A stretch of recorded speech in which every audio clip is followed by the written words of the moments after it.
दुधाला भाव नव्हते. बरेचसे शेतकरी दूध रस्त्यावर फेकून देत होते. पण एका शेतकऱ्याने त्याचं डोकं चालवलं. भारतातील शेतकरी नेहमी जुगाड करण्यामध्ये एक नंबर राहिलेला आहे. त्याने काय केलं, त्या दुधामध्ये थोडंसं पाणी मिक्स केलं आणि ते दूध त्याने फवाऱ्यामध्ये टाकलं आणि पूर्ण शेतभर त्याने फवारणी केली. बाकी लोक दूध फेकून द्यायचे, पण त्यांनी विचार केला की गाईचं शेण जर शेतीमध्ये वापरात येऊ शकतं, तर गाईचं दूध का नाही वापरू वापरू शकत. या दुधाच्या एका फवाऱ्याने त्याच्या पिकामधून इतकं प्रचंड उत्पादन त्याला त्या ठिकाणी निघालं होतं. त्याचा रिझल्ट इतका जबरदस्त आला होता. त्याच्या पिकामध्ये असलेली टवटवी, असणारे फुटवे, मुळांची वाढ, तसेच फळांमधील चकाकी हे पाहण्यासाठी तब्बल 1000 किलोमीटरहून लोक यायला लागली होती. कोणतंही औषध न मारता दुधाच्या फवाऱ्याने कसं काय एखाद्या पिकाचं उत्पादन वाढू शकतं, याचा अभ्यास त्याने त्या ठिकाणी करायला सुरुवात केली. इंटरनेटवर देखील त्याने बरीचशी माहिती पाहिली. त्याच्या असंही लक्षात आलं की दूध हे नुसतं उत्पन्न वाढवायचं काम करत नाही, तर याबरोबर 4 ते 5 कामं देखील करतं, ज्यामध्ये ते बुरशीनाशकासारखं काम करतं, कीटकनाशकासारखं सुद्धा काम करत असतं आणि मुळांसाठी वाढ करणारं एक जबरदस्त टॉनिकसारखं देखील काम करत असतं. म्हणजे अगदी 4 ते 5 प्रकारे हे एक दूध त्या ठिकाणी काम करत असतं. तर व्हिडिओमध्ये आपण जाणून घेणार आहोत की शेतीमध्ये दुधाचा वापर कसा करायचा. होऊ शकतं का दुधाच्या माध्यमातून उत्पादनामध्ये वाढ? खरंच दूध हे देऊ शकतं का एखाद्या पिकाला सर्व पोषण मूल्य? दूध होऊ शकतं का एखाद्या बुरशीनाशकासारखं काम? दूध करू शकतं का एखाद्या कीटकनाशकांसारखं काम? जगातील अभ्यास याविषयी काय सांगतात?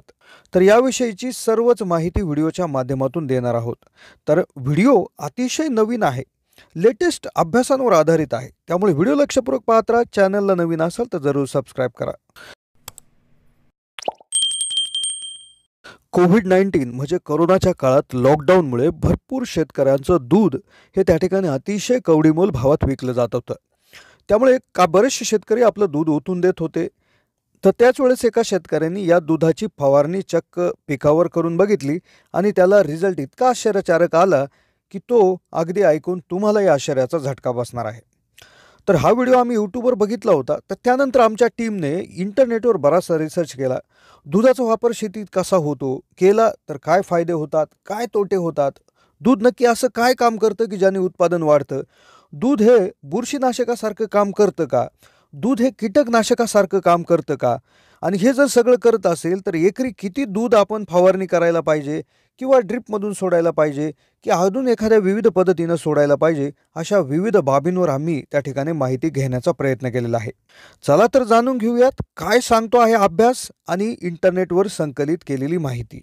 अमेरिकामधील नेब्रास्का नावाचं एक राज्य आहे. त्या राज्यात एक व्यक्ती त्या ठिकाणी गायांचा फार्म त्या ठिकाणी उभारलाच होता. म्हणजे एक डेअरीच्या रिलेटेड कंपनी त्याची होती.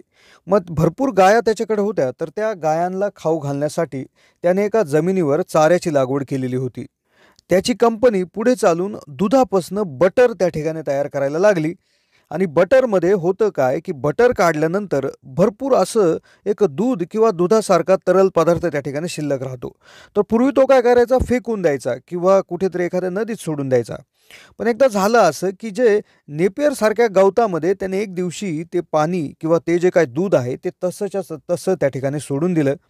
आणि गवत काढत असताना त्या ठिकाणी त्याच्या लक्षात आलं की गवताचं उत्पादन त्या ठिकाणी वाढलंय. गवताच्या पानाची जी काय आहे साईज त्या ठिकाणी वाढलेली आहे, ज्यामुळे जनावरांना जास्त प्रमाणात चारा त्या ठिकाणी मिळत आहे. मग त्यांनी काय केलं, प्रयोग करायचाच ठरवला. हे साल होतं 2004.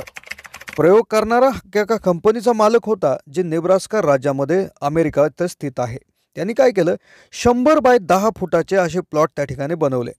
त्यामध्ये त्याने अगदी त्या ठिकाणी प्रत्येक ठिकाणी दुधाची त्या ठिकाणी फवारणी त्या ठिकाणी केली. काही ठिकाणी जमिनीमध्ये देखील सोडून बघितलं आणि त्याचं असं लक्षात आलं की ज्या प्लॉटवर त्या ठिकाणी दूध वापरलं नव्हतं तिथं 4,454 पाऊंड चारा निघाला आणि जिथे दूध वापरलं तिथं 5,578 त्या ठिकाणी पाऊंड त्या ठिकाणी चारा निघाला. म्हणजे जवळपास 1100 ते 1200 पाऊंड त्या ठिकाणी उत्पादन वाढलं होतं. मग हीच बाब त्याने तिथे कृषी विद्यापीठ आहे जे नेब्रास्का राज्य अमेरिकामध्ये स्थित आहे त्यांच्या निदर्शनास आणून दिली आणि तेथील जे काही अभ्यासक आहेत, तेथील जे सायंटिस्ट आहेत, तर त्यांनी याच्यावर डिटेल अभ्यास करण्याचा त्या ठिकाणी प्रयोग चालू केला. त्यांनी देखील प्लॉटचे त्या ठिकाणी विविध प्लॉट पाडले. 100 बाय 10 फूट असे त्या ठिकाणी प्लॉट त्या ठिकाणी पाडले.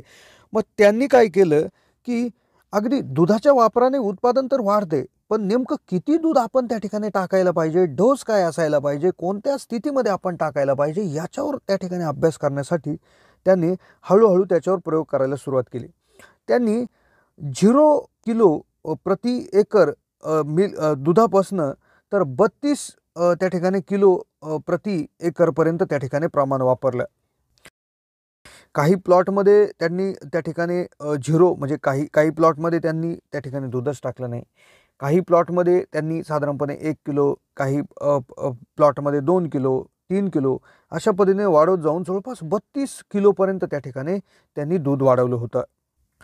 मग त्यांच्या असं लक्षात आलं की 2 किलो की म्हणजे जवळपास 2 किलो म्हणजे जवळपास 2 गॅलन म्हणजे साधारणपणे एक 7 ते 7.5 लिटर हे दूध हे प्रमाण त्यांना असं सापडलं की 7 ते 7.5 लिटर जर दूध तुम्ही एका एकरामध्ये त्या ठिकाणी जर वापरलं तर तुमच्या उत्पन्नामध्ये चमत्कारिकरित्या वाढ होते. तुमच्या पिकामध्ये जबरदस्त टवटवी येते. तुमच्या फळांमध्ये एक विशिष्ट प्रकारची चकाकी येते. त्याचबरोबर तुमची जमीन देखील भुसभुशीत होते आणि तुमची जमीन भुसभुशीत झाल्यामुळे 4 ते 5 फायदे होतात. पहिली गोष्ट म्हणजे काय की जे काय जमीन भुसभुशीत झाल्यामुळे त्याच्यामध्ये पाणी आणि हवा या दोन्हींची साठवणूक क्षमता वाढते. आणि मग मुळांना पाहिजे तरी काय, मुळांना जमिनीमध्ये मुबलक पाणी पाहिजे, मुबलक हवा देखील पाहिजे. तर दोन्हीमुळे मुळांची वाढ अगदी झटपट होते. त्याचबरोबर भुसभुशीत झाल्यामुळे अगदी मुळं झपाट्याने कुठेही पसरू शकतात. त्यामुळे मुळांची लांबी, रुंदी सर्वच गोष्टी अगदी प्रचंड प्रमाणात वाढतात. आणि असं सुद्धा त्यांचं जबरदस्त निदर्शन आलं की एक प्रकारची बुरशी आहे जिला आपल्याकडे भुरी रोग असं म्हणतात. तर भुरी रोगावर सुद्धा या दुधाचा अगदी चमत्कारिक रिझल्ट त्या ठिकाणी आलेला आहे. त्यांनी सोयाबीन, मका, कापूस, तूर, ऊस अशा जवळपास सर्वच गोष्टींवर त्याचा वापर देखील करून पाहिलेला आहे. रिझल्ट जवळपास सारखाच आलेला आहे. याबरोबर त्यांच्या असंही लक्षात आलं की असे काही कीटक असतात की ज्यांची जी काही त्वचा आहे तर ती थोडीशी नाजूक असते. तर नाजूक त्वचेच्या कीटकांसाठी हे दूध म्हणजे एक प्रकारचं विषच ठरत असतं. होतं काय, या कीटकांच्या शरीरामध्ये पॅनक्रिया नावाचा अवयव नसतो. म्हणजे आपल्या माणसाच्या शरीरात कुठली साखर त्याच्या शरीरात गेल्यानंतर पचवण्यासाठी पॅनक्रियामधनं इन्शुलिन निघत असतं. पण ह्या कीटकांमध्ये इन्शुलिन स्रवण्यासाठी कुठल्याही प्रकारचा पॅनक्रिया नसतो. त्यामुळे हे जे काही दूध आहे तर या दुधातली शर्करा तर ही त्यांच्यासाठी एक विषच त्या ठिकाणी ठरत असते. त्यामुळे कीटकनाशकांवर सुद्धा जबरदस्त प्रभाव त्या ठिकाणी असतो. यामध्ये अभ्यास करत असताना आमच्या असंही लक्षात आलं की हरियाणा, गुजरात या ठिकाणी काही शेतकरी गूळ आणि दूध याचं एक विशिष्ट प्रमाण घेऊन त्याची देखील फवारणी करतात फुलांच्या स्टेजमध्ये आणि त्यांचा सुद्धा अगदी रिझल्ट जबरदस्त आलेला आहे. तर नक्कीच पुढचा व्हिडिओ आम्ही दूध आणि गुळाच्या प्रमाणावर त्या ठिकाणी घेऊन येण्याचा प्रयत्न करणार आहोत. तर कशी वाटली व्हिडिओ कमेंटच्या माध्यमातून कळवा. चॅनलला नवीन असाल तर जरूर सबस्क्राईब करा.